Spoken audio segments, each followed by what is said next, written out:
TRREB just dropped their March 2026 numbers, and on the surface, they look pretty contradictory. We saw sales jump, we saw new listings pull back, and we saw average prices fall on a year-over-year basis. So how does this happen? How do we see an increase in demand? We see a drop in listings hitting the market, but we also see prices come down in the face of all of this. That is what I'm going to break down in today's video. And once you see the explanation, I think it's going to make things a little more easy for you to navigate in this market. And as always, that is the goal on this channel.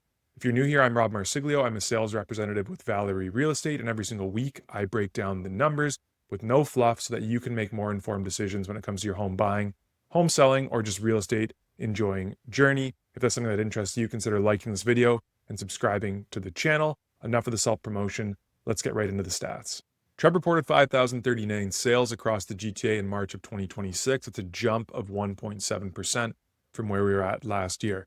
On the surface, that sounds like good news. There's more common ground being found between buyers and sellers. On the buyer end, what they're willing to pay. On the seller end, what they're willing to accept for their home.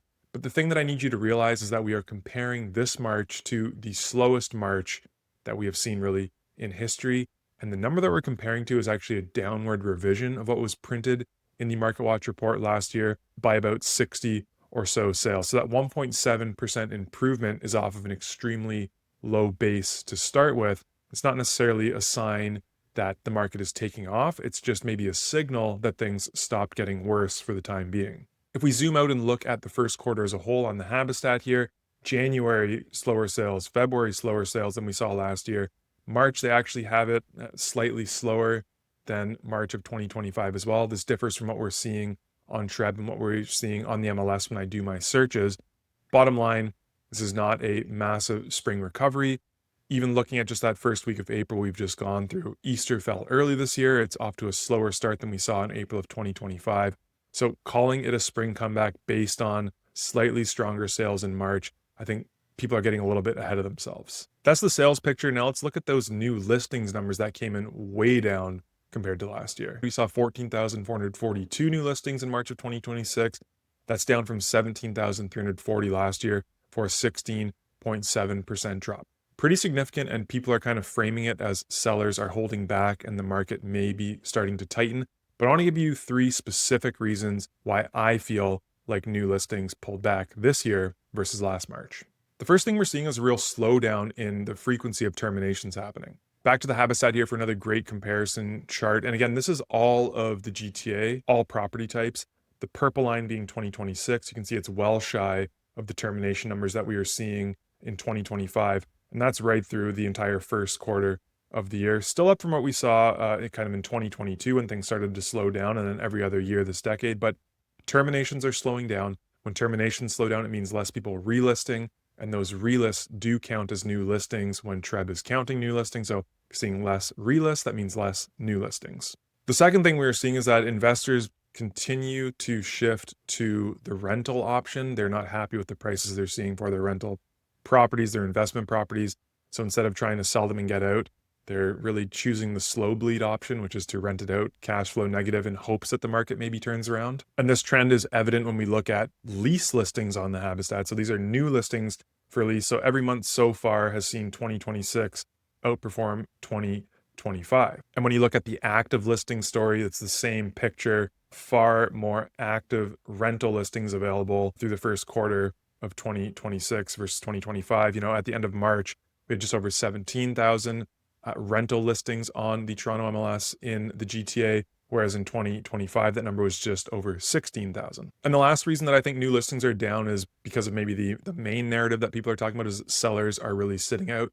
It's sellers that maybe tried the market last year hoping for their dream price, but they're just not happy with sales numbers, sales prices that they're seeing in their neighborhood. So they're just choosing to really sit it out for this spring in hopes that things turn in the years ahead. These are people that aren't necessarily super motivated to sell. They're maybe just testing the market a little bit. This is where we get into the contradictory part.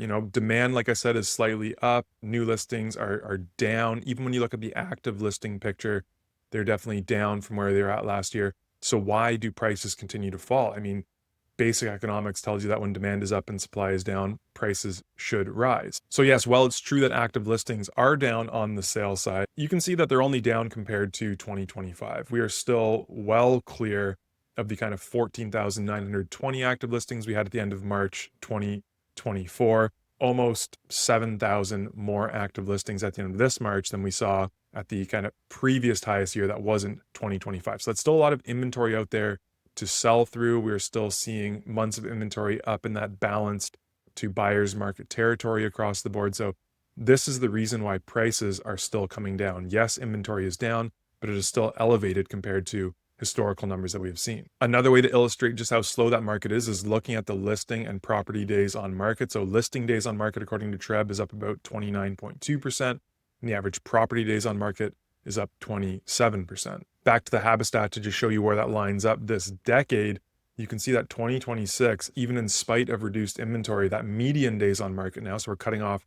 the ones that are selling really quickly, the ones that are selling, taking a super long time to sell, and looking at the median of all those numbers, we're still up about 5 days on market from where we were at last year. So even with less inventory, it is taking longer for that inventory to move, meaning buyers really aren't interested in the inventory that's listed at the price it's listed at, waiting it out, trying to get some more leverage by letting these listings sit for a little longer, get them for a better deal the longer they've been on the market for. Now, sellers are starting to adjust a little bit to this new reality, I think. The sale price to list price ratio across the GTA for March 2026 was at 98%.